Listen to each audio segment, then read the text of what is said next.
तुमच्या कॉटननी केली बाईक तयारी. तुमच्या कॉटननी केले बाईक कॉटननी. तुमच्या कॉटननी केले बाईक हॉटननी. तुमच्या कॉटननी केले बाईक कॉटननी. तुमच्या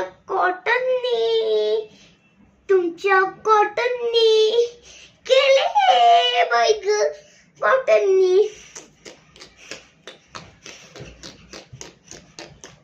तुमच्या कॉटननी केले बाईक कॉटननी. तुमच्या कॉटन